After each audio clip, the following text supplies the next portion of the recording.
When we first were asked at the beginning of the semester to create an active citizenship pledge, I immediately was challenged. I remember going home that day thinking about what could I possibly do for this pledge. I know I wanted to do something that connected to me on a personal level, therefore it would be more meaningful to me. I then decided to do my pledge on becoming more environmentally friendly by carpooling, limiting my plastic bag usage, limiting the amount of water I use, trying to reduce, reuse, and recycle, and to use electricity, and to see if I could get people around my community to do the same. The hardest part about being successful with my pledge was finding a purpose to it. When I was busy with school and work, I pushed my commitments to the side. When I would be in a hurry, I would forget the little things like shutting my lights off or turning the TV off or even recycling. Looking back on my pledge, I would have to say it was very unsuccessful and I was not fully committed due to being busy. I could never figure out how to balance my commitments. I started to realize throughout my journey that it was extremely hard to get other people around me to reduce their carbon footprint as well, which made me slowly stop doing my part. I knew that if I was the only one doing this, then nothing would make a huge difference. At this point in my pledge, I was determined I was giving up. When I thought my pledge wasn't going anywhere, I still did a few things regarding my commitments to stay on track. I would use containers instead of plastic bags. I got everyone in my household to put the recycling in the pantry instead of throwing it in the garbage. I got myself to shut the tap off in between brushing my teeth. And even though it was a struggle to carpool when I lived outside of the city, I was able to carpool when I was going to places in the city. One thing I didn't notice that I always do is carry a reusable water bottle with me at all times.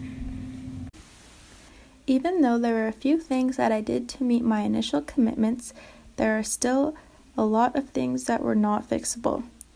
I could not carpool as much as I would have liked to. I realized that even though my lights were off, my diffuser stayed on all night. Now that Christmas is coming, we always leave our Christmas lights on in the house. Since I didn't think my initial plan was going to last, I thought I would look into something different. I decided I was going to keep trying to personally reduce my carbon footprint, but I also wanted to learn more about First Nations people's ways of knowing and what the environment means to them.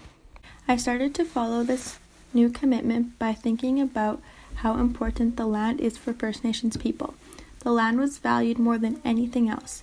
In the past, First Nations people would live off the land by drinking clean water out of lakes and never having to worry about catching enough fish for their families.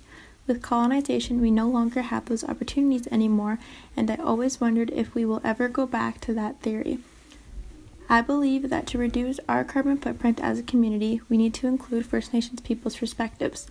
This is when I decided to have my group-led conversations based on if First Nations people should be included in the decision-making revolving the land.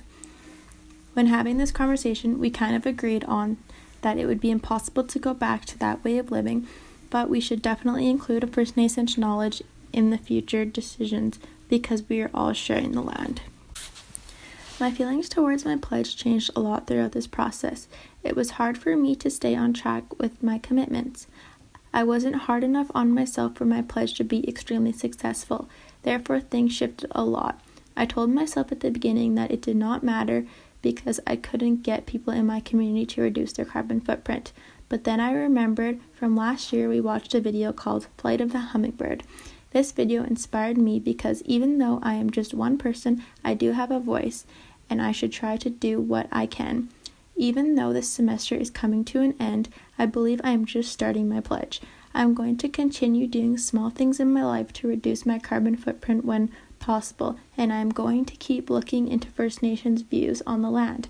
I'm going to follow the article I used in my group-led conversation to see if First Nations people will be given a say regarding the environment decisions in the future.